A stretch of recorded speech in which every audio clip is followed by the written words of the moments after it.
intervention. When it comes to well control, the main difference between drilling operations and well intervention operations is that during drilling our objective is to never have pressure at surface.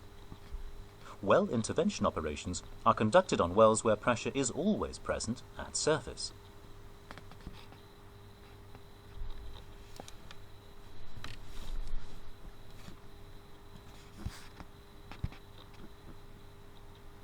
As well interventions are routinely conducted on live wells, occasionally these operations can lead to complacency.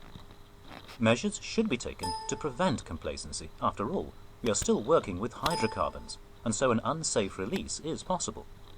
There must always be a system of barriers in place to prevent the accidental release of hydrocarbons and consequently the potential loss of life, damage to the environment, and the reputation of our industry.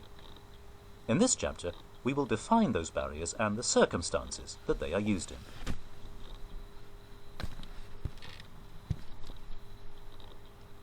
As with drilling operations, in well intervention operations the main objective of a well barrier is to prevent any accidental release of hydrocarbons from the well to the environment.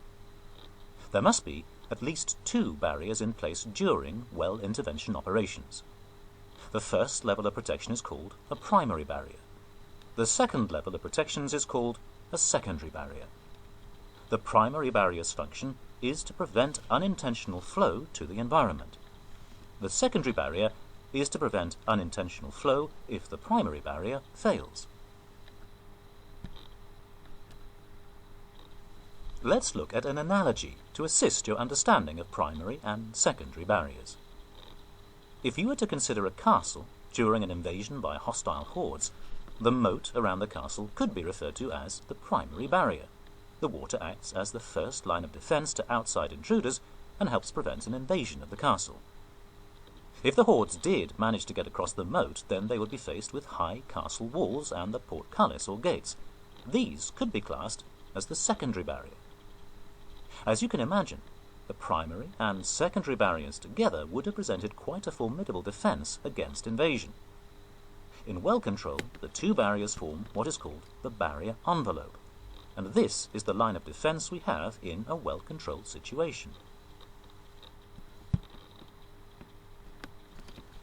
Well barriers are different for the drilling, production, and well intervention phases, but in all cases they are there to prevent any accidental release of hydrocarbons from the well to the environment. For example, during drilling operations, the primary barrier is the hydrostatic pressure of the column of drilling fluid, and the secondary barrier is the blowout preventer stack. During the production phase, the primary barrier is the production tree and the associated valves, and the secondary barrier would be the downhole safety valve. In the case of well intervention and workovers, instead of the production tree and associated valves forming the barriers, the BOPs and related equipment that comes with the workover and well intervention package form the barriers. Let's have a closer look at some of the barriers that are used during well intervention operations.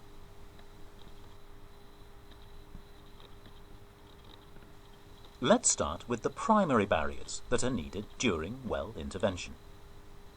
During coiled tubing operations, this would be the stripper rubbers and the double flapper check valves at the tip of the tubing. The second flapper acts as a backup in case the first flapper doesn't seal. During wireline operations, the primary barrier is the lubricator and stuffing box or grease head. During snubbing operations, the primary barrier will be any of the multiple BOPs that are an integral part of a well-controlled system when running tubulars in or out of a live well.